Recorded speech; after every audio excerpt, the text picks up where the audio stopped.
told you that. Right. Too late. We're live. It's okay not to, because he'll cut the edits. All right. Welcome to the live stream of the Disciple Standard podcast. We're still trying new things. We want to start live streaming, giving you live reactions to different things before and after the podcast taping, and we'll take the cut of the live stream that has a taping and we'll release it a little later in the week. Anyway, glad to see you. We're going to have Jake on the comment section back here, and you'll see some of the interactions that we have even before and after the taping, because I think there's a lot of good stuff. Anyway, let's go ahead and start the taping for the DSP since we're on a time crunch. Here we go. How should I start this? Hold on. How should I start this? Are you live saying this right now? Yeah, we're live streaming. So we're right live. now. You're live you're saying, how thinking. should I start this? So we're live streaming right now, but this is a trend that's happening. I'd on like to YouTube. know if we get a comment that comes through, can we interact with the comment? We should be able to. Jake. That's what I want. Yeah, that's what I want too. And Jake is going to be feeding. Should I put the comments on my As long phone, as Jake? we're live, we should tell people what we want. Comment. That's right. I'll try to moderate them. Yeah. Well, there's no moderation. We're not trying to. Well, what if someone really says something we don't want to have? I don't know. live? It might be Brett. Like what? Brett is the one. This is all Brett's idea, by the way. Just What could possibly, Brett? if someone, who could stumble upon this and say something crazy? I don't know. Oh, man. So yeah, we're definitely live streaming. I don't know if you guys want to say anyone. Do you have a read on anyone who's in Hi, here, Mom. Jake? No, nobody's here right there. Okay. Also, It's summer break. how are The we doing chances with of the her watching are not zero. Wi-Fi? Not good. How is it going to be live if we don't have any Wi-Fi? I don't know. I just thought about this. The Wi-Fi has been working so bad. It's just slow. Yeah. Scott said something on year one of me working here, and it resonated with me. He said every building should have good Wi-Fi. And I was like, that is the greatest statement ever made. Can I tell you a story? Which is, yesterday, I arrive here at work, and sitting outside my door is one of those Verizon boxes. Yeah. So I plugged it in, and today I'm using it. Yeah, it was yours, and Andrea was gonna throw it like to the side, and I said, no, that's Scott's, but you're in a meeting, so I guess she put it by the door. Put it by the door. Yeah, I was gonna take that myself because really? my Wi-Fi goes There's out. a second one somewhere. There's a second one Oh, somewhere. I'll take it. I'll You take it. should take it. I need it. It's You so do need bad it. because I'm off the video. I feel like I have more video meetings than anyone else, but you're number 2. I have a lot of video meetings. So we need our annoying. dedicated back. What do There's you call another that? one around here somewhere. Backup Wi-Fi. Oh, I think it's in the live stream room. Look how slow my internet is here It's for, slow. for this live stream. Are you checking the live stream right now? I am. Okay. And everything looks really good. You should but- comment to see what happens. Okay, let's try it. Can we set up comments where if people comment, they have to like give $10 or something? Yes, those are called stickers or super fans and stuff like that. So Okay. You can make it to they can only write a Because comment. if unless they someone give. really is like, I'd like to know about this, and boom, da da da da da, $100, Yeah. I'd be like, oh, let's talk about that. yeah, we're talking about what you want to talk about, sir. That's funny. Yeah, This live is I got it. gone interesting It is. It will be interesting. I think How many people are watching, Jake? too. because Me and Aaron. the difference between the live show and the real show could be quite different. Definitely. And also when we're live streaming, I think we need to set schedules for the live stream. It should be like Thursdays. Not just 2:15 on a random Tuesday. No. But that's why I like it, because right now we're testing out the bugs, so I'm okay with that right now. No one knows. No one's thinking that we're gonna go live now, so this is good. I'm gonna drink my water like Nick. And we've doubled the amount of people who are watching now. So we've got 4 people. We have 4 people in. 4 people in. If you're Okay. real people, comment. Yeah, if you're real, we'd love to hear your comments. We're going live at I think If they're we're not gonna real. What do you want from them? If they're not real, like bots. I see you, yeah, they're Claude. bots. Yeah, the Claudes, our Claudes are watching each other. Open Claw is just tuned in. Open Claw is just tuned Are you still in. messing around with OpenClaw? No. You want to know what's weird? I Hmm. really haven't messed around with it at all, but every once in a while, like once every 2 weeks, it'll send me a random message. Really? So I know it's still wanting to work. It's just I'm not giving it any work. What's it saying to you? Feed me? I messed up. Like, what's it saying? I messed up my OpenClaw and it stopped writing us articles, so I messed it up. I need to fix it again. Make it repair itself. I'll tell you the last thing it I said. might to me. have to. Yeah. I Just don't know how this works. So. I don't know how you work, but you need to repair yourself. Fix yourself. Whatever I OpenClaw. did to break you, undo the breaking. Claude. Wow. All right. How should I start this? I'll just start us off in the reactions and just go right into it. To the thing. We've got about an hour here. Jake, are you ready with the videos? Which one are we got first? Scott's. Did that happen after Tim Sheridan? Wouldn't it be more interesting for me to give you a play-by-play? Yeah, but it is Like just to like hop into the height of the excitement seems like I think there should be a build-up. that's why I think we should go Tim pretty Sheridan excited. first. Let's No, go. that's I not was the only on the thing that banner. happened. Let me get the build-up. I was on the banner reading the articles. Okay, and they okay. were updating. Okay, real let's fast. pause it and we'll see where it goes. I'll just pause it here and no, I won't pause it. We'll just start the recording here, okay? I miss Synod. No, that's not. And then I we'll, should have signed up to be a cultural dude. Oh, a culture interpreter. Okay. a Oh, cultural interpreter. Yeah. Hood Because- life. I can't believe they didn't give you one when you applied for it. Oh, they were like, what happened? I don't remember. They were like amazed that someone actually signed up for it. They're like, we don't have. That was so funny. Oh, they have something they offered. They just don't expect anything. Yeah, they just weren't expecting it. I Oh was like, wow, "Where's I didn't know Wayne?" that. All right. For those that weren't at Synod, I'd like to give my Synod recap where I'm going to build up to what we're going to watch. I haven't myself gone to watch it, so I can't even quite remember what I said, though we're about to see it. But for those who aren't familiar with Synod, it's the sort of largest or broadest meeting of our denomination. All the various different regions, which are called classis and plural classes, all the various 49 classes send up to 4 delegates. And so, yeah, you have nearly 200 people who gather together, and there's an agenda that's put together, and that agenda is made up of reports of various different denominational agencies, overtures or communications that come to Synod. And what ends up happening is that, working with almost 200 people is kind of unwieldy. So this year they broke us down into 9 advisory committees, and they divvy up the agenda, and whatever advisory committee you're a part of, you'll be assigned about 1/9 of the agenda to kind of pre-sort through and come up with an initial response, so that by the time you put all the people together, I don't know, maybe there's 20, 30 people in each advisory committee. That's it. And once those 20, 30 people have kind of worked through it and decided what they'd like to do, in general, that tends to be what everyone would do if you put everyone together, but not always. Mm-hmm. So, since this is like my 8th or 9th Synod, for the past 4 or 5 at least, I've been assigned to be a chairperson of these advisory committees. So we started on Friday morning, and there was something a little bit different because after the opening worship service, before everyone went to their advisory committee meetings, the powers that be, I don't know whether you call that the program committee or whoever it is that puts together how the agenda for Synod to go, they decided ahead of time that they wanted to concentrate on our plan for church planting and renewal. Okay. So they had these, instead of just going straight to advisory committee, they had everyone stick around for either a presentation on church planting or a presentation on church renewal.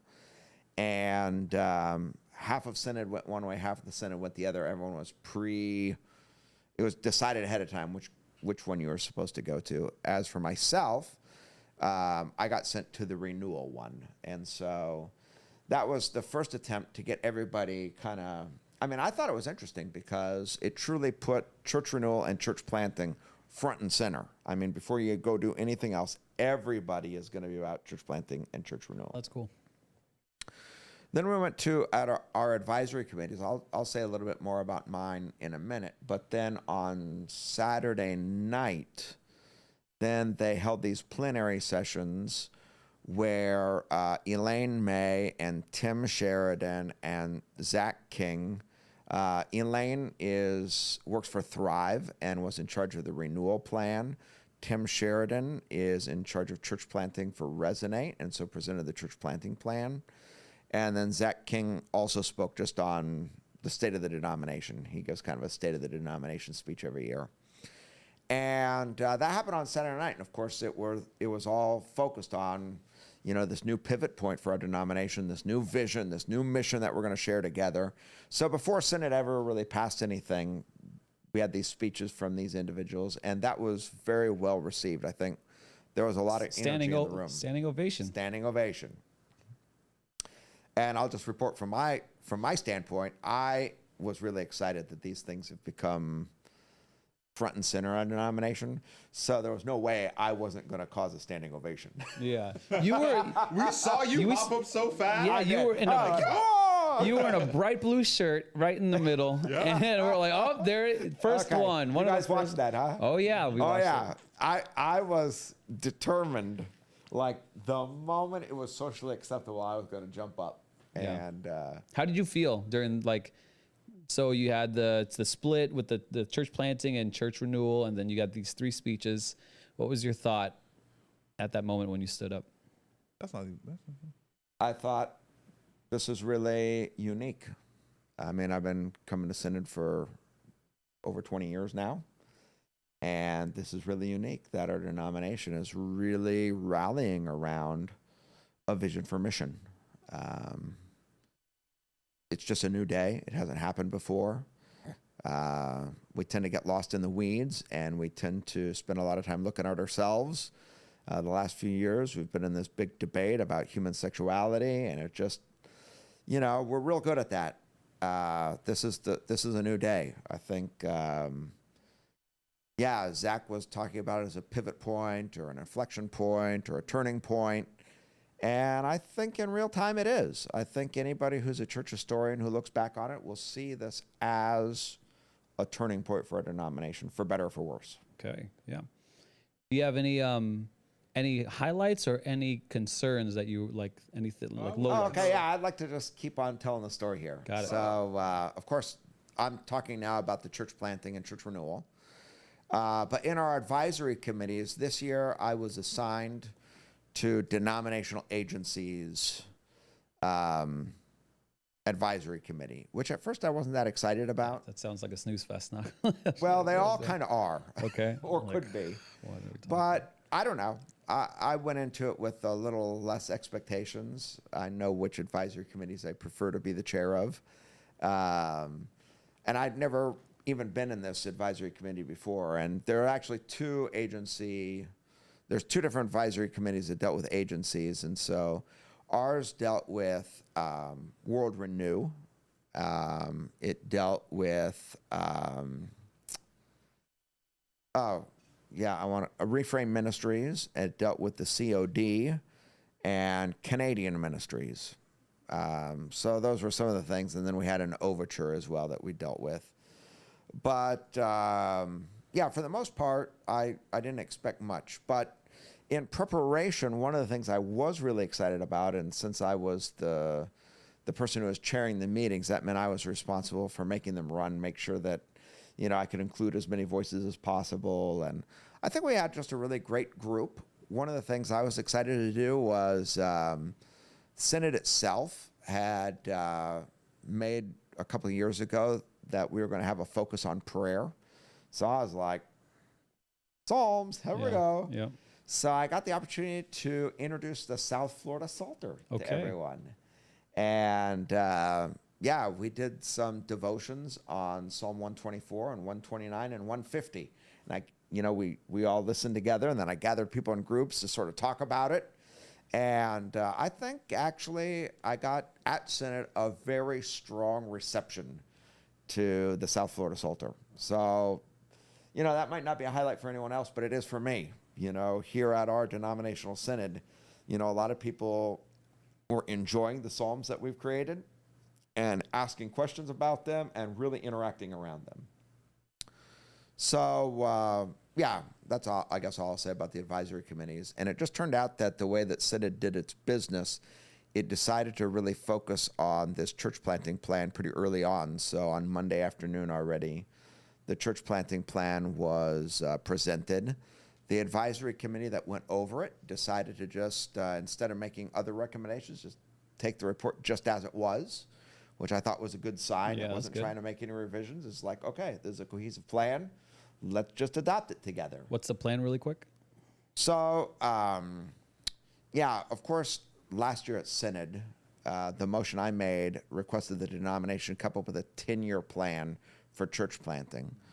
But Tim and others who were working on this plan, and I was a part of working on the plan, decided that a 10-year horizon was probably too much to try to grab hold of. And so they started thinking about a 5-year horizon. And then, okay, let's even get a little shorter with a 3-year horizon. And then let's break that down into 90-day chunks. What's going to happen each quarter? That's good. That this 3-year plan.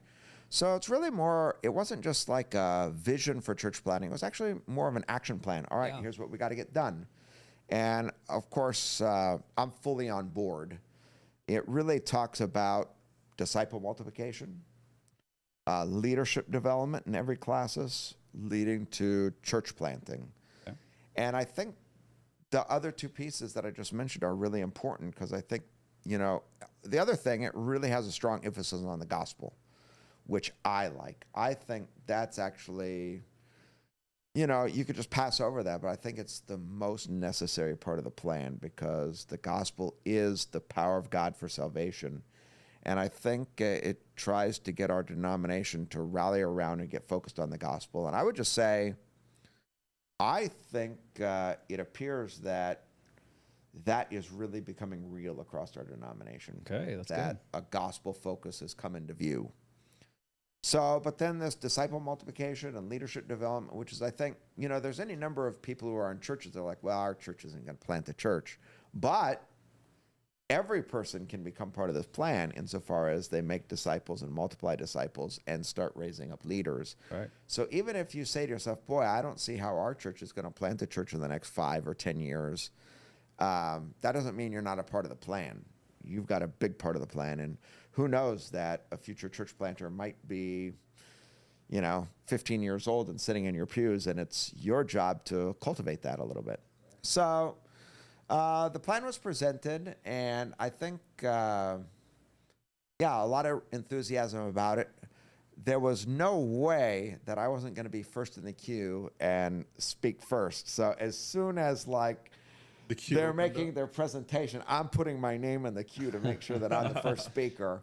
And I guess you've got queued up my speech. Let's do it. I don't know. This is a little dangerous because I know how it was in real life, but I haven't watched it to see what it looked like in reality. Let's cut to this. Let's cut to this speech, Jake. Go ahead.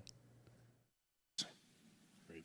All right, let's start our discussion, brothers and sisters. So Scott Vanderploeg is first up, with Skylar Pike next. Sorry, Skylar. Scott Vanderploeg, class of Southeast U.S. I'm rising to speak strongly in favor of this motion. Actually, I'm very impressed. Last year when we made this motion, we only gave 1 year. That was probably a little short-sighted, but nevertheless, the report that came back, I judged the quality to be very strong. I'm sure there's no such thing as a perfect plan, and I'm quite sure we're going to have to iterate as we go along. But I really think this plan is good. I'll also just say, if I can, that I love the spirit of this synod. I heard in the opening addresses a lot of optimism and hope that I think are rightly placed because the Christian Reformed Church of North America is poised to do big things. I suppose at some level or another, I've been at the forefront of getting Synod to do something around these topics. But I just want to say that I've probably concluded that Synod does very little. I'm urging everyone to vote yes, but I'm pretty sure that voting won't do it. I think everyone that does vote yes has to commit to taking gospel-sized, imperfect action. So if you vote yes, then I'd like to just urge everyone, as they're voting yes, to have a new commitment to the red-hot passion for the gospel that we heard just spoken of. I know a lot of us will wonder, will my church be able to plant a church? Will our classes be able to plant a church? Don't start there. Start at the lowest level. And I'd like to urge everyone, Mr. Chair, to commit to discipling at least 2 people intentionally this year. I think if everyone in this room does that, we'll be off to a start we can't even begin to imagine. And I think then, from among those disciples, we'll begin to raise up leaders. And as we raise up leaders, we'll start planting churches in ways that today we can't even begin to imagine. I urge everyone to vote yes. As you vote yes, red hot gospel passion. All right, Scott. Skylar Pike is up. Okay, Gary wait. Browers is on deck. Don't leave this, because yelling at there's another speech that I consider really important in just a minute that's coming up. But it is interesting that when Chad, who's the president of Synod, gave his final address, that line, red hot gospel passion, made it in. Oh, wow. So, Must have really resonated with him. yeah, so what do you guys think listening to that speech? Some of what you talked about last week, Saran. That sometimes people talk and it doesn't sound passionate. There's a lot of passion. I like. You feel like you're like setting a charge and giving like action. Like you need to disciple 2 people before the year ends. I like that. Instead of let's go and pray about it. He said like, Saran was very, no. yeah, he was a big advocate for like, or very, I don't know what you would, it's fair to say, skeptical or critical even of Christians all too often like saying, we'll just pray about it, or we'll think about it, or we'll let the Lord decide, rather than just like, let's take action. Yeah. I know this is a phrase that you've used in the past many times here, gospel-sized, imperfect action. Yeah. Yeah, walk us through why you said those particular phrases or words or all that. Well, they didn't come new to me, as you already know. They're things I say maybe all the time. But I just thought to myself, like, okay, here, this plan is here. I really had the sensation that Synod is not, I've been pushing Synod to do something, but Synod itself can't do anything. It only kind of sets a culture, sets a tone. Actually, people have got to go back to their local places and do something. So, yeah, I don't know. I think in terms of Synod 2026, what is not important is the vote. What is important is what's going to happen after the vote. You called people to disciple 2 people. Yeah, I was gonna say I like what you did though. It wasn't like because it's always like church planning. You even said don't start there, Yeah. which is like great. Start at the lowest level. Yeah. Just disciple 2 people. Would you think that most of the people in that room would know what to do if they said, I'm going to disciple 1 person? Well, I had a lot of people coming up and saying they need help. Okay. So, how much is a in fact, lot? I don't know. Multiple people Okay. that just need help. They need to know how to do this. One of the fellows that spoke, Gary Brower, someone I went to seminary with, he actually gave a speech saying, hey, my church doesn't get this. Doesn't get what? This whole discipling thing. Okay. I need Synod to say this so that Does I can the go back CRC and not say, have- Synod wants us to do this. Does the CRC not have disciples tools? What do you mean? Like they have tools and all that's like resources. There's no resources for discipling like in the CRC. Not like we have with 222 Disciple. That is very disappointing to hear.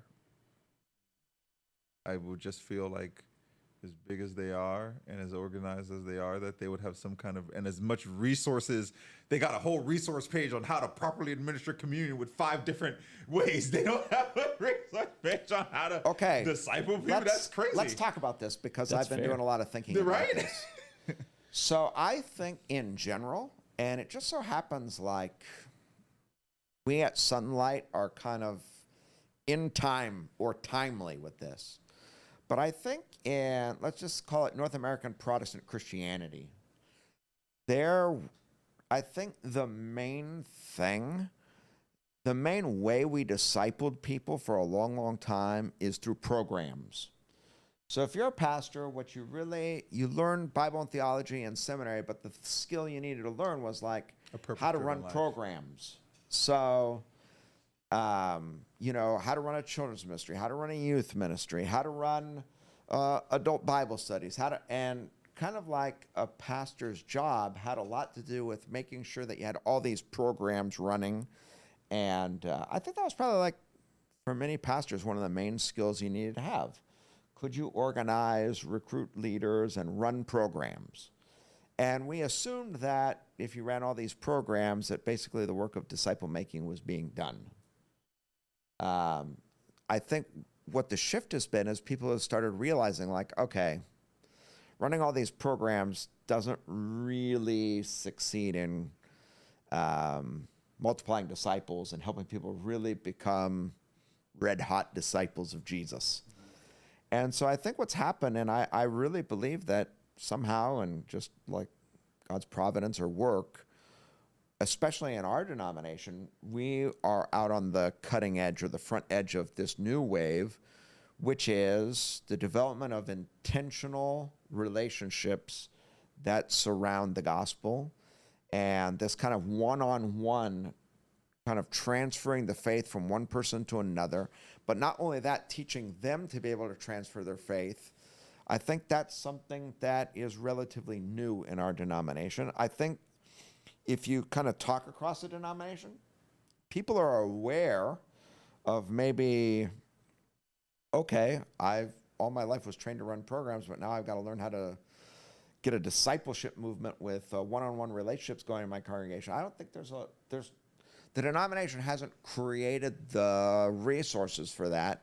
When I said the denomination, I suppose, it depends what you mean by the term denomination, because in our denomination, there's a church located in South Florida that years and years ago started working on this and developed those resources called 222 Disciple. And what's interesting, I think, is this week we're going to cross 2,000 disciples made, which is like a milestone for us. I think it's so interesting how quickly we went from 1,000 to 2,000. How fast was that? I don't know, fast. Okay. Like Wow. a lot faster than I thought would happen, right? Okay.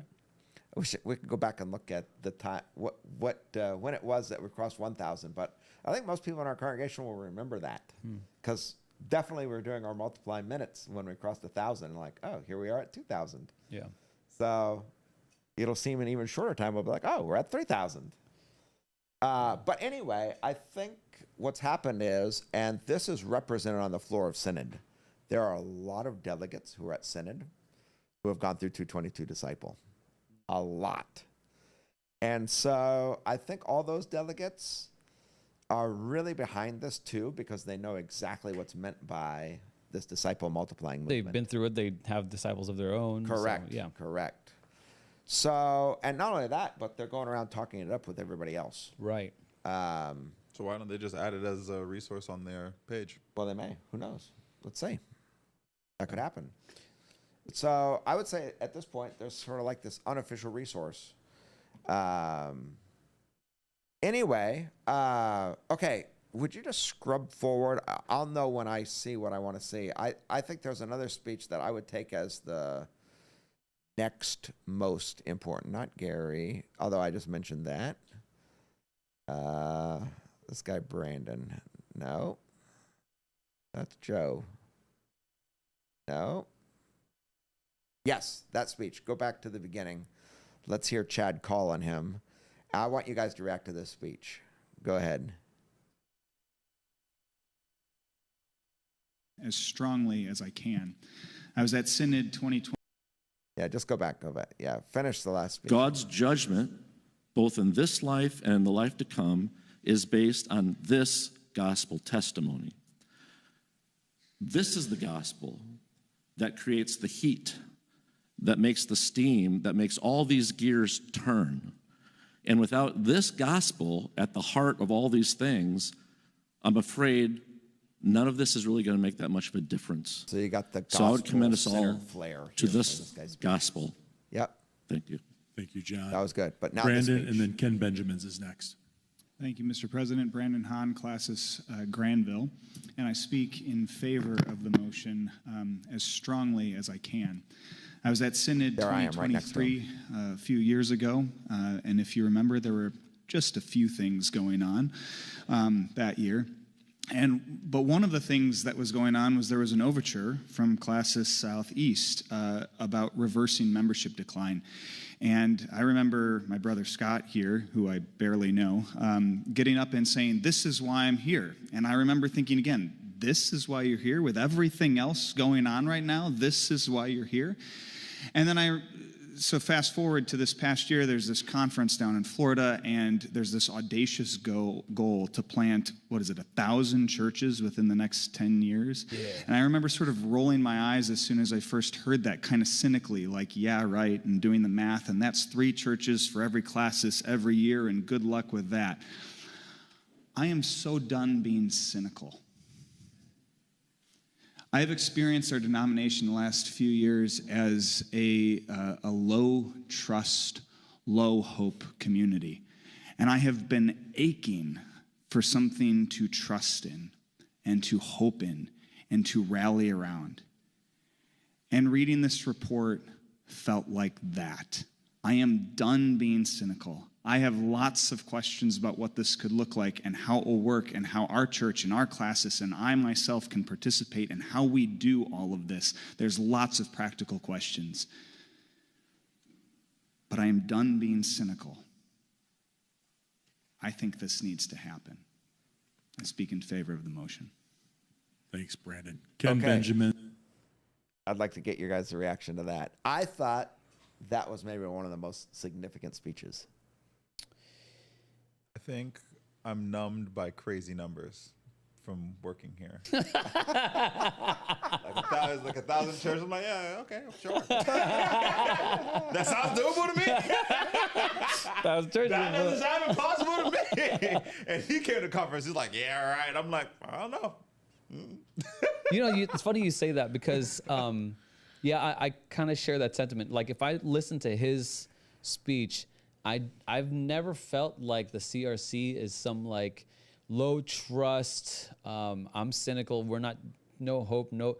But that's literally because we're at Sunlight and we're in Classis Southeast.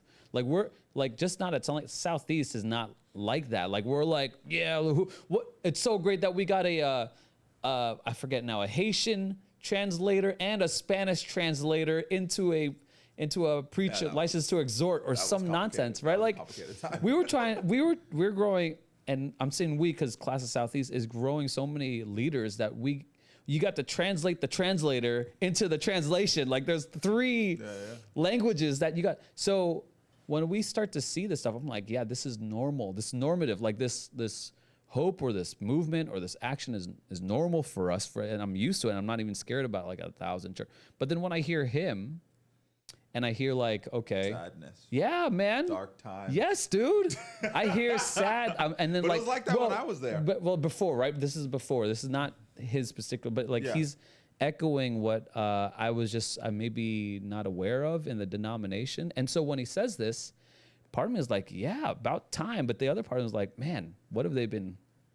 What kind of burden have they been shouldering in the last years? And I'm glad they're like, I'm glad this is like kind of picking up, or the spirit is kind of probably a lot of them are doing what Scott was doing. They're just running programs and just trying to stay afloat, and they're not really discipling anyone. They're not bringing anyone new.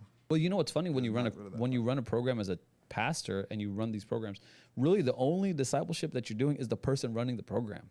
Like that is your disciple. Like if you're running the program and this person's running, like, I don't know, let's say care or community groups or whatever program, the person who's running the program is your disciple because you're in constant talk or whatever, and they're just running the program for whatever reason.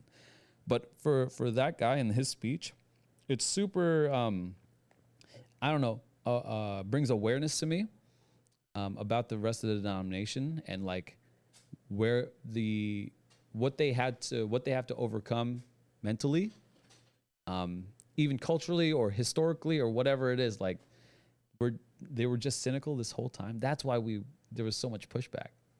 They were so cynical, like we can't really disciple. Oh, what are we doing? Da da da. It was like this mopey Eeyore mentality. Like the change in that guy, even you could hear it in his voice. He's like, I'm exhausted being cynical. I want to do what I want to do. I don't know what I'm going to do, but I'm going to disciple somebody. And I'm like, Yeah, okay, let's Sounds do. like we need another conference, and this one needs to be focused on discipleship. I mean, in yeah. terms of real action, how you get it done. Yeah, I think with so. Tools and resources. I mean, what do you think? That's our take right now.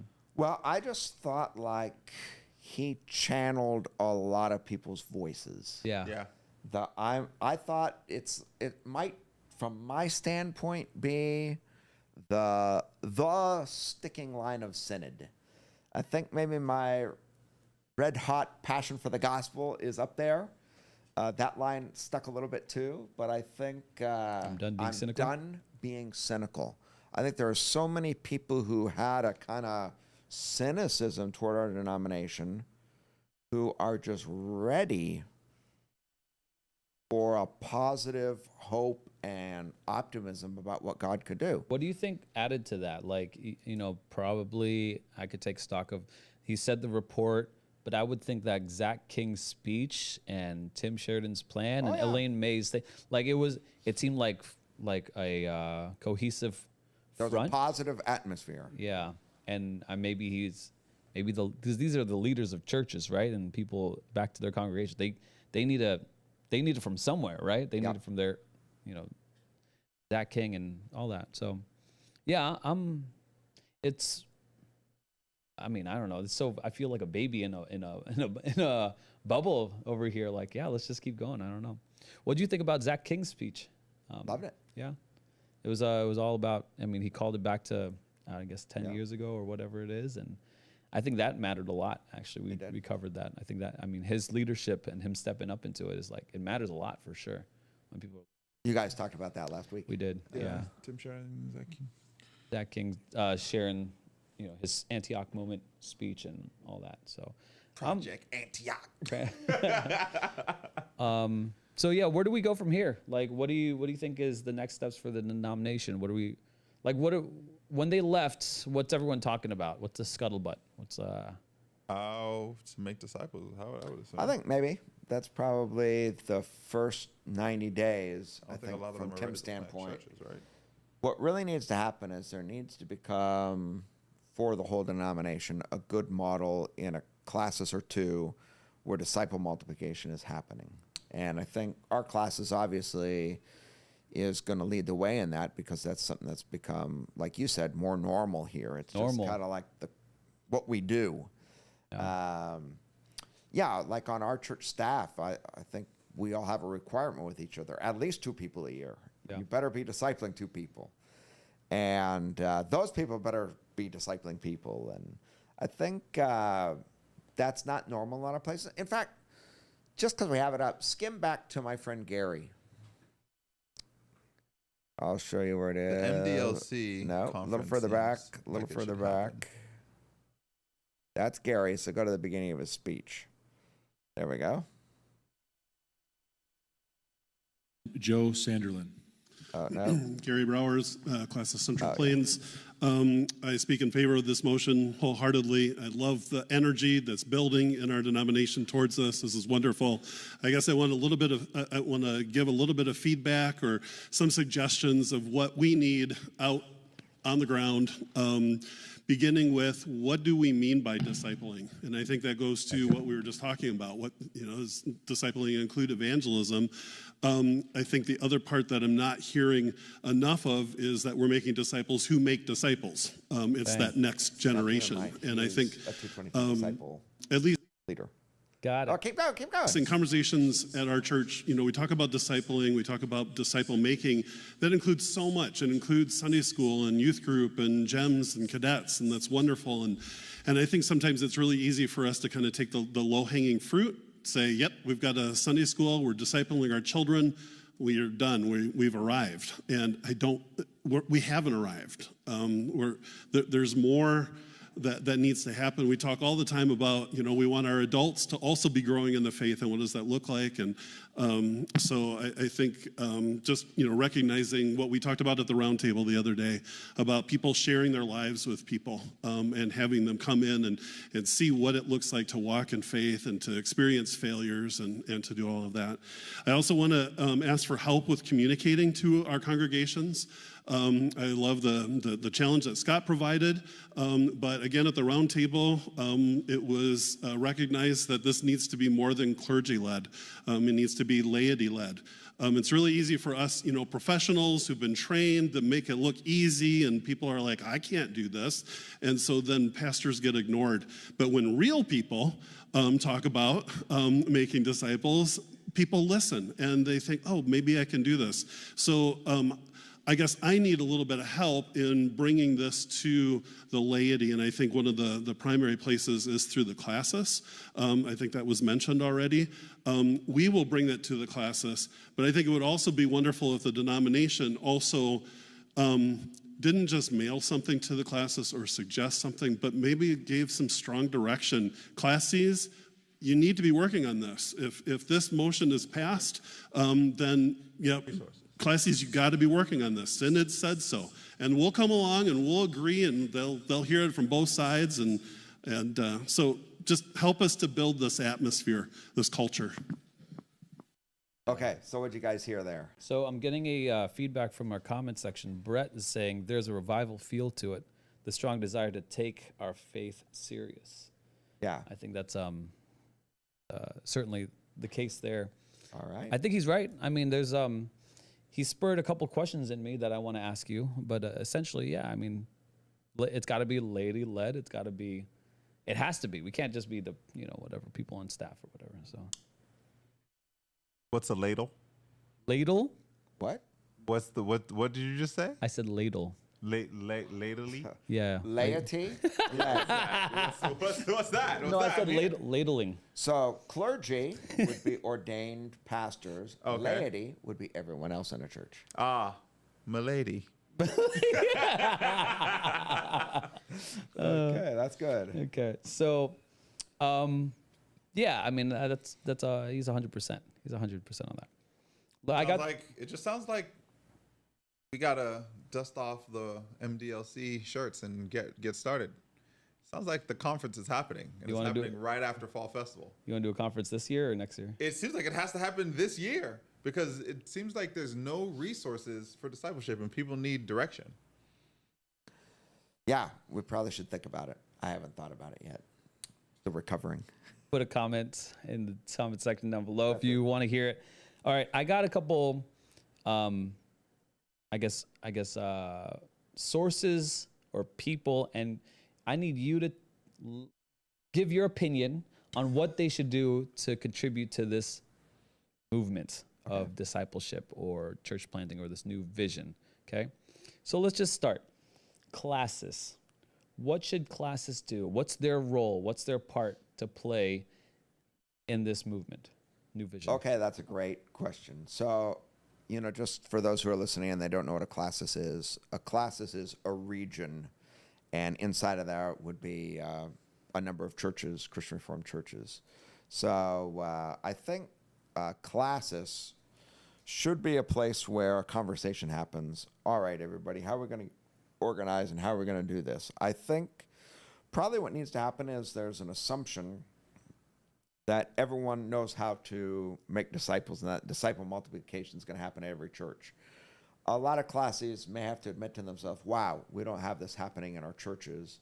And so they may have to, as an example, gather resources, put on a conference themselves, provide some education for their member congregations. All right, here's how we're going to go about multiplying disciples. But I think the key thing the classis needs to do and will do is in the area of leadership development. And I think it would be good if every classis started thinking to themselves, okay, over the next 10 years, how many leaders do we think we can raise up? These would be people who are licensed to exhort. These would be people who become commissioned pastors. These would be people who become ministers of the word. But in the next decade, 20, 40, 80, 100, how many people can your classis raise up into, one of these next steps? Send to seminary, get more education, all these things. And there should be some markers, and you should say, okay, I think we've got to get 30 people licensed. Out of those 30, we'll get 10 of them, ordained as commissioned pastors, and 5 ministers of the word, over the course of the next 10 years. And we'll support through seminary, and be mentors or whatever's going to happen. And I think it's important that classes do that. And then classes also have to have the discussion, okay, what churches can we plant? How are we going to plant churches? Who here could be a mother church? And what funds are going to be necessary? And how can we make sure that our church plants are well funded and there's a good plan behind them? And then how do we work with the broader denomination to get partnerships and resources and trainings? And I think at every level, whether it's disciple making, leadership development, or church planting, the classes will be involved. And I think what's important here, and if people are listening, and no classes should exempt themselves and say, well, they're doing it, we can just sit back. I think every classes has to participate somehow. So just to distill to some points, you have a call for classes to have leadership development. All of that, but just to distill it, church planting and come up with the strategies for church planting and convening all the resources for that, either training or funding, and then creating conversations around discipleship for the pastors. Okay, so that's classes' role. What about a local pastor? What's his role or her? Well, one of the first things that is part of this plan is just an atmosphere of prayer. I think people should be praying about, okay, Lord, what do you want to do? How do you want to lead us? And I think every pastor should start to think in terms of this new paradigm. Okay, yeah, we have all these programs here, but what's our discipleship pathway and how does that work? And I think, Gary's point is well taken. This has to be led by the laity.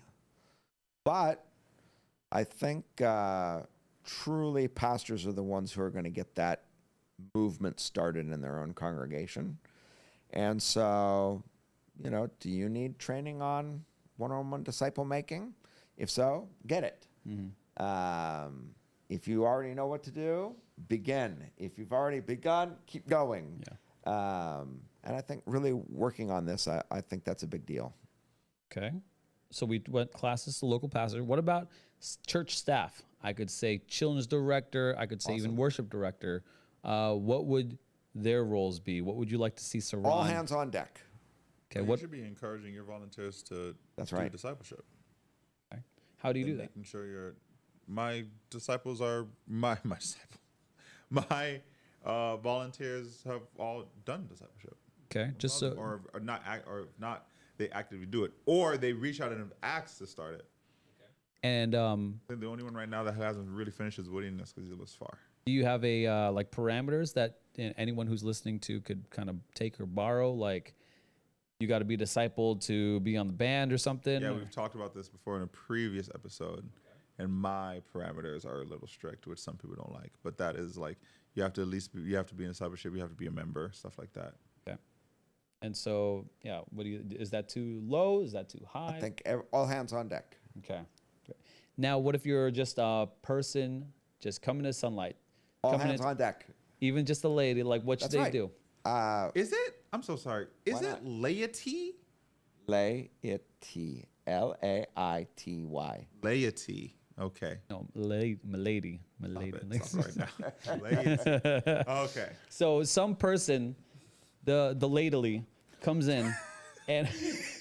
Well, I think this is what I'd say for Sunlight, and I hope it's true. I talked about this red-hot passion for the gospel. I really do believe that if you've really understood the gospel, wow, I was a lost sinner, and Jesus showed up and saved me, then it only makes sense that in response to all that, there's going to be, hopefully a red-hot passion for the gospel. And now, what's my part to play? And I'm suggesting that if you're a disciple of Jesus, every disciple of Jesus calls to become a disciple maker. And I would say we want everyone to work at that, to become involved in disciple making and leadership development. I really love this. On Sunday, Nick Rudder kind of told his story. And it was interesting because he only wanted me or you to disciple him, but Yeah. it was Nico Yeah. who came up, and that wound up, I mean, Nico, who was just a member of our church, he's not on our staff here, just took it upon himself to go and disciple Nick Rudder, and he's raised up a leader in our church and our denomination. Nick is finishing seminary now, and That's a great point. yeah, it's a layperson, Nico, who just he got a red hot passion for the gospel of Jesus and walked up to Nick Rudder and like, hey, I'd like to disciple you. Bang. Nick was like, okay, I guess, but God. then it works. Yeah. I mean, yeah, you do not have to become a pastor to make an impact for the kingdom of God. In fact, it's probably counterproductive. Just Yeah. make an impact for the kingdom of God. Yeah. Let's go. Yeah. Okay, I'm gonna go to different organizations now. Okay, and what you would think that they could play a role in here. Now, of course, they could take your, this is just opinion, right? The Banner, Miss Laura. Oh, well, it's interesting. They started a podcast, and I'm going to be like one of the first episodes. Okay, very good. I've seen their They started podcast. a Yeah, no, I've seen some of their episodes. No. They they have started a podcast. I'm actually eager to see this thing roll out because I'm sure it'll be one of the first ones about church planting. Yeah, of course. So, what do you think the Banner? What do you think they can do? Well, I think communicate this new vision, advocate for it, promote it. There's a lot of things the Banner can do. Okay, let's move on. Seminary, Calvin Seminary. What could they do? Well, it's obvious leadership development. Yeah. The Calvin Seminary has a huge role to play. And my goal will be that across the denomination, we're going to start raising up leaders at a clip that will probably become challenging for the seminary. So try to keep up. Yeah, good. Resonate. What about them? Oh, I think Resonate has a huge role to play. They're our denominational, agency for missions, and in particular, going to be the ones coordinating this church planting movement. So it's huge. About the denominational staff, and more particularly Zach King. What's his role in all of this? And I think he's already becoming the face of this, and will increasingly be the face of it. okay, looks like we've got a lot of different players on the board. What's your vision for all of this? What do you think is going to happen? Where do you think God is moving here? Well, it's always hard to know. But it seems to me that there's a new day, there's a new excitement, and who knows, in ways small or big. What's interesting to me is how many people that I met at Synod who are already, hey, we're planting a church this year. We're doing it. And they just got caught up in the excitement of this little movement we've got started here. And so there's going to be all kinds of people who come to faith for the first time just because this started to get exciting across our denomination. And I think we're going to be reaching people for Christ and raising up churches, probably significant churches. So I guess we have to wait and see how it all plays out. Yeah, I think it was the goal was 150, right? In the next 5 years, 5 years. or so, 150. Is that too low? Is that too high? I guess we'll find out in 5 years. Sure. I think it's imminently achievable. If Jesus wrote a letter, the CRCNA, just like he did to the Revelation churches, what do you think we would be praised for, and what do you think we would be rebuked or warned about? I don't know. I wouldn't think to put myself in the place of Jesus on No, that. what do you think? What do you think? Yeah, you put yourself. Yeah, don't try to get me to do it. Clearly we're not Jesus, but clearly we're not Jesus. However, I don't know. I think that the whole I don't know. You know how I forget which thing it was. We just preached on it. Like you lost your love for him.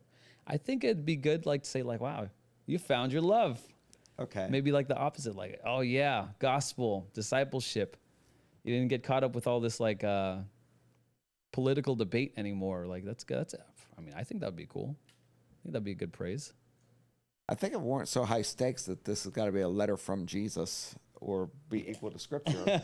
Sure. I'd have more to say, Okay, reduce that. If you were to write a letter, I don't know. Yeah, if I had more to say, then I'd say that I believe the Christian Reformed Church is uniquely positioned to meet the need of today.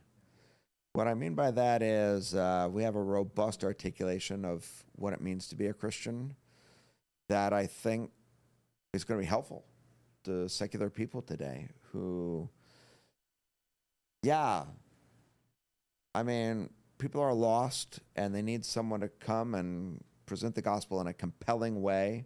Sometimes that'll include answering objections. Sometimes that will include saying things in a way that makes sense. I think it includes passion, it includes heart. I think we're uniquely positioned. And I also sense there's kind of like an emerging identity in the CRC, which is also good. Increasingly, we know who we are. We're comfortable in our own skin. So we don't have to be ashamed as we present the gospel message to the world around us.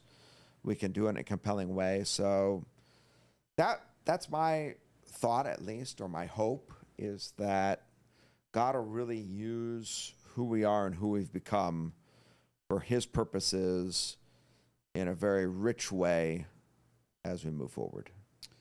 Yeah. Is there anything that we need to eliminate for this mission to go forward as a denomination? That guy said. That? Can't remember the word right now. Lately? No. He said that's how he felt when he heard the 1,000 thing. The cynicism. Cynicism? Got eliminated. I think there's another thing here, too. I would just say that it is the character of people in our denomination that we tend to be a little perfectionistic. We have to do it right.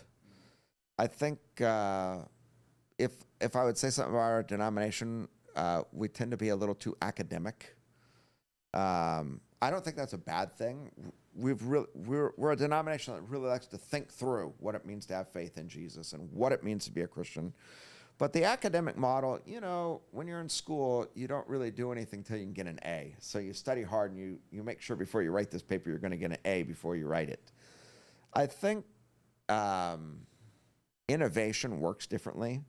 You get an idea, you go out there, it fails. Then you're like, okay, why'd that fail? You make a little adjustment, you try again. Okay, that failed too. Okay, good. I got 2 things that don't work crossed off my list. What's number 3? Right. And I think the cycle of innovation is opposed to the pride of perfectionism.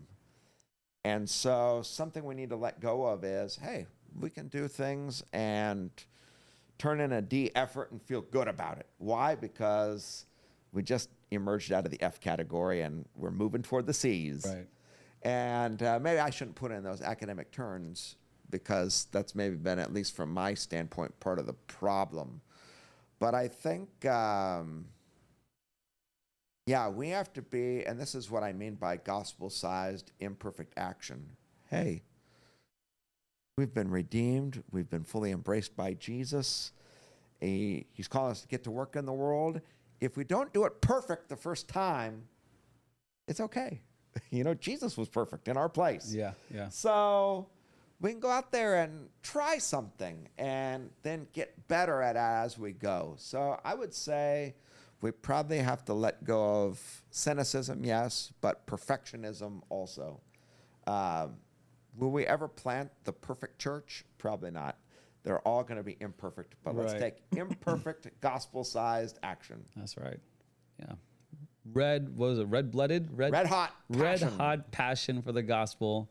Gospel-sized imperfect action. Hopefully, this is a new day for the CRCNA. Anyway, thanks so much for watching this episode of the Disciple Standard Podcast, and we'll see you on the next one.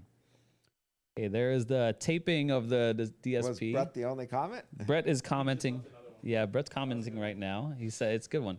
Starting an estuary meeting is something I feel might help bring in a secular or questioning person in to be free to ask questions. If you guys didn't know, you don't want an estuary. I was thinking a horse meeting, so please, by all means. So this is something that Paul Vanderklay is deeply entrenched in. I'm not too sure what more there is. I think he actually said on some of his YouTube videos that he like. I think I need to talk to Scott about having an estuary meeting down It's there. so. Oh, has he? Yeah, he said it in his videos for sure. Okay. I don't know a lot about it, but I do know that Brett talked to me on Sunday about this same thing, because Brett he's really taken to Paul Vanderklay. Yeah, is he? It seems like it. He's live right now. Yeah. And so he knows a lot more about it than I do. So I told Brett, I was like, well, you might be the leader in that. Right. Well, that's the other thing is like, okay, if someone has an idea or a passion for it, seems like God laid it on your What heart to is get that? going. It's like a church planting style of groups. Like you get groups of churches together. I'm not sure what I think that's just the name. What I've taken it to be is that there's this movement called estuary that isn't really so much about church, but it's more about people who gather together and they want to sort of talk philosophically, or they like, our culture is pretty surfacey. So there's people who are like, man, I'd like to talk about bigger topics. And so it's not necessary that it's about church or about faith, but just there's a sort of secular movement where people are just trying to talk to each other. But a lot of these groups are hosted in churches and. Yeah, I kind of like that idea. I have that with two of my friends that we just talk, and we just like talk like deep things, Okay. like the deepest. Even at our game nights, we'll sit after the game, we'll talk for like 3 hours about whatever faith or whatever thing. Okay. But yeah, I could see the appeal for that, and especially I never knew that had a name. Well, it's like Never what? I never knew that had a name. Oh. it's like just like a movement, or like just someone started for sure. And yeah, there's a bunch of people. What I think I understand is that there's a kind of format about, how you select topics. So all the participants maybe come and they say, I'd like to talk about this. And the next person says, I'd like to talk about that. And then you all take a vote about whose topic was maybe the most interesting. And so that becomes a topic that you're going to talk about, and maybe what the backup will be if that one runs out of steam. So The precursor is a big beard and a glass of scotch. That's what the precursor is. I'm just joking. I think it has something to do with Jordan Peterson, but I don't know what. Maybe. Yeah, Paul Vanderklay did some Jordan Peterson videos that made him pop off. That's what.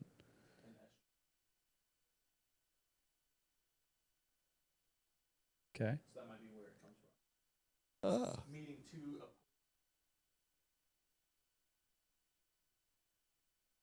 Okay. Wow. Jake's back there like I like it. deep thoughts. Yeah, he's putting it all together. What'd you Man, guys think about the reaction videos today? I like that one guy, I don't know his name, where he was very honest and open about 1,000 churches. Yeah, right. I like that guy. Oh, that's so interesting that like I thought his speech was maybe the Yeah. most important speech. it doesn't even It like was- I think you're 'cause right. I sir. think that's a lot the mindset of a lot of people. It doesn't affect like the 1,000. It didn't affect me. It doesn't affect. I'm like, I'm like, okay. sounds right. Yeah, I was like, what do you think about that? Like bubble, like the Southeast bubble. Like, you think that? What do you mean by bubble? You think we're like, caught up in some like different mindset as opposed to the other rest of the Sure. CRC? Well, we've had a history of going down this road for a while. So You did say that we're the only classes to reverse the trend, right? Was that? far. Yeah. The only one, the singular only one? Louise. That's kind of crazy. I have a question for you. This was a question brought up on the last topic, and since we're not recording on the podcast anymore, but we are live still, so it's still kind of out there. If you had $10 million as the denomination and you wanted to spend it for this vision, how would you prioritize spending the $10 million? Wow, that's a huge question.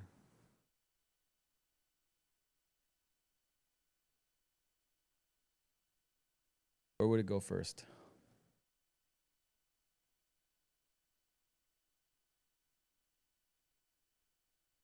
Well, I feel pretty good about this overall vision. MDLC. So I think that's been something that's been at the core of what we're trying to do. So if someone said, "Hey, here's $10 million," I would invest big into what we're doing. Disciple making and disciple multiplication would be my first investment. So I think the true problem in our denomination is that it's still a minority who get it. What in would you that like? area. What would you buy with that? I'd get people into training. So I think you have to start with those you could fully who flush out the are resources. willing. You could re-record the multiply video. But yeah, just as an example, I think you got to gather people together and you got to get them thinking in a new framework, a new paradigm. That takes time. I think that takes effort, and would take some money. And you just do it classes by classes. You try to get the coalition of the willing. And yeah, I suppose what I would try to do is create some kind of process in that training where people don't just show up and go, oh, that was interesting, and walk away. So you'd have to have some kind of follow-up process. You'd have to think about that. Team. So like, I They think go to it's multiple good to have some accountability in this. So don't just show up, have a training, and say, oh, that was interesting. Like, if anyone gets into this training, there's going to be a 6-month follow-up where we're going to be like, okay, how's it going with your 2 disciples, and how many of them have made a disciple yet? And then there'll be like the year follow-up, and you'll be like, all right, who are you with now, and how's your first disciples doing? And Okay.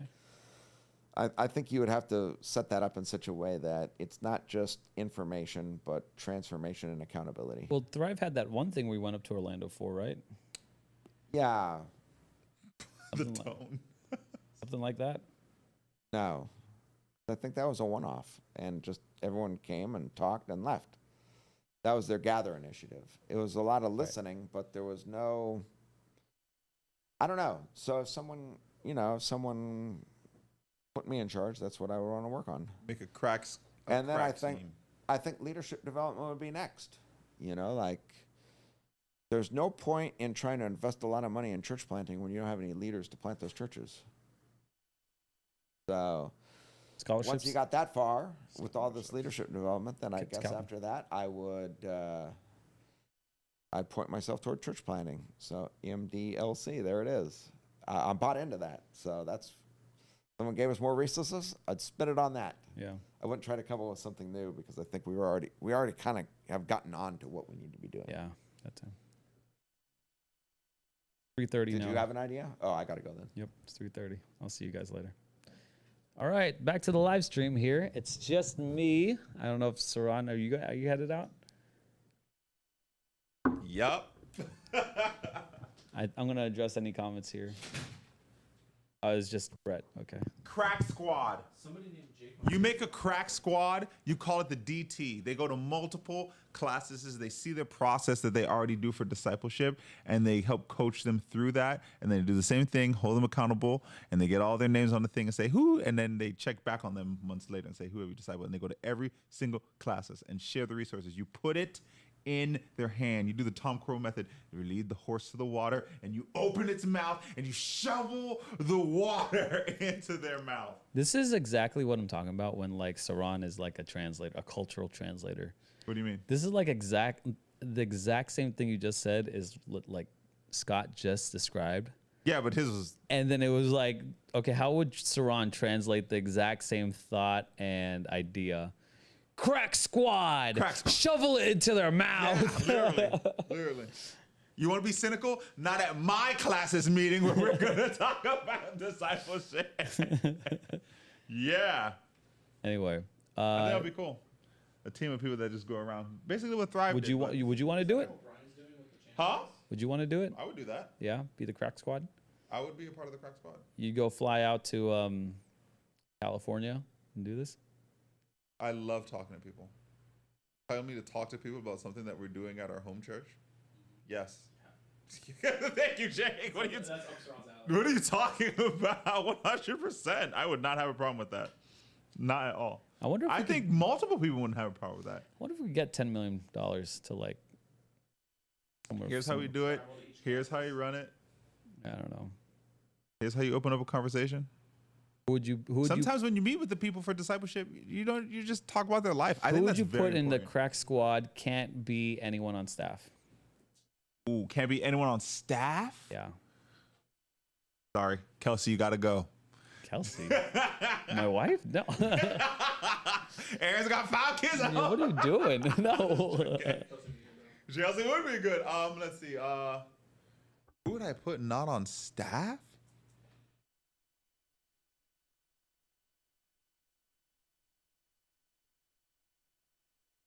Like nobody. No, my brain says like the second person that came to my brain was Sarah Jesus. Sarah Jesus. Yeah. Else, not on staff. Karen's would be good. good. Karen's good. Bud Sorensen, of course, got to be on there. But I know. Got to be Bud for sure. For sure. how many people are on this crack squad? I don't know. It's your crack Like squad. It's Power not mine. Ranger style, 5 people, or are we talking about basketball team style? No, let's do 10 to 11. Let's do. There's a secret one. Yeah, let's do 5 with the secret one. Who the secret one? The sixth ranger. The sixth ranger. Not on staff. Who's really making waves in discipleship like that? Not on staff. That's not on staff. None of those people I listed were. Yeah, none of those I people know, have- but like who who else? Who else? Oh, who else? I'm kind of making. Oh, Sagarga. Sagarga. Right there, if you guys don't know. Wow. Do you know Sagarga? I don't. Bro, we see his name every week. Is he Sagarga is Africa? Mr. Africa. dude. He's He's the Scott of Africa. bro. That's funny. He's gonna come like that reporter. Why are you not discipling? You need to disciple. On that note, we will cut this live stream before we get demonetized here.